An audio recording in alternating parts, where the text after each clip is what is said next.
des Affaires étrangères de l'État du Qatar. Son Excellence M. Robert Doucet, ministre des Affaires étrangères de la République du Togo. Désolé, Mesdames et Messieurs les sénateurs, Excellences, distingués invités, et à tous les citoyens congolais qui suivent ce mouvement, où que vous soyez. Il y a 2 mois, dans cette même salle, nous avons signé une déclaration de principe, un premier pas concret pour sortir de l'impasse et tracer la voie vers la paix. Aujourd'hui, ce choix prend forme et des efforts soutenus portent leurs fruits. Avec cet accord de paix, nous ouvrons un nouveau chapitre qui exige non seulement un engagement, mais aussi le courage de le mener à bien. En signant cet accord, nous réaffirmons que la paix est un simple choix, mais aussi la responsabilité de respecter le droit international, de défendre les droits de l'homme et de protéger la souveraineté des États. Ceux qui ont le plus souffert regardent. Ils s'attendent à ce que cet accord soit respecté et nous ne pouvons pas les décevoir. Cet accord s'appuie sur les efforts de nombreuses personnes.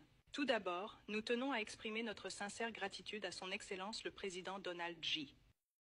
Trump pour son engagement envers ce processus de paix. Son leadership a permis de maintenir ce processus concentré et orienté vers un objectif, et ce dès le premier jour. Cela a été également caractérisé par la qualité et la détermination de toute l'équipe américaine, illustrée par le soutien essentiel du sénateur Rubio et du docteur Boulos. Nous saluons son Excellence le président Félix-Antoine Tshisekedi Tshilombo pour avoir choisi la voie la plus difficile, une paix enracinée dans les principes et dans la dignité de notre peuple. Nous remercions le président angolais João Lorenzo, facilitateur du processus de Luanda, pour avoir posé les bases essentielles. Nous sommes également reconnaissants à l'État du Qatar et à son Altesse l'Émir, dont le leadership a joué un rôle déterminant dans la convocation de la première rencontre directe entre nos 2 chefs d'État en mars, une démarche courageuse qui a jeté les bases du dialogue.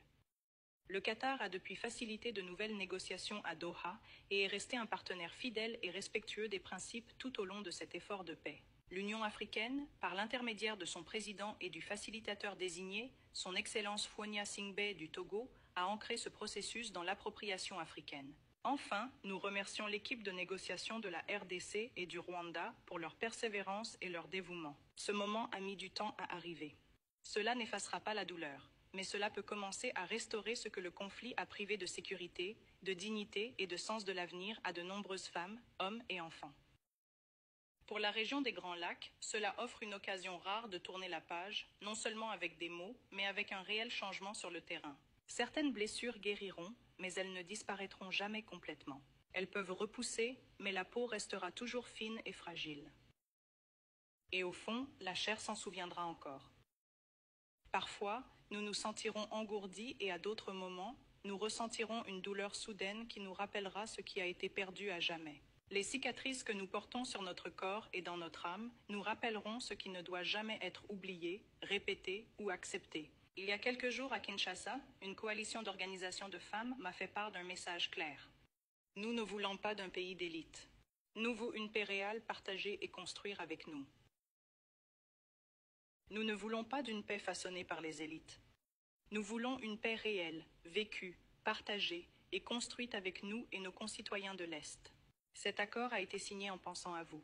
Elle prévoit le désengagement des forces armées, la protection des civils, le retour des personnes déplacées et des réfugiés sous l'autorité du gouvernement et établit un mécanisme de suivi pour assurer le respect de ces engagements.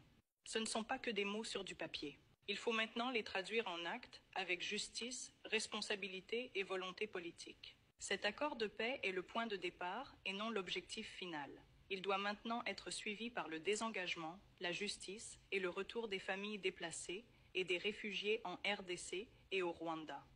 Cependant, aucun texte, aussi soigneusement négocié soit-il, ne peut à lui seul porter le poids de la paix. Je me souviens encore du jour où nous avons signé la déclaration de principe. Un membre de l'équipe américaine a déclaré « Si c'était facile, cela aurait été fait depuis longtemps ». Cela est plus vrai aujourd'hui que jamais. Ce que nous avons signé n'est aussi fort que notre volonté de le mettre en œuvre. Nous, la RDC, lutterons certainement et résolument pour que cet accord soit respecté non pas par nos paroles, mais par nos actes.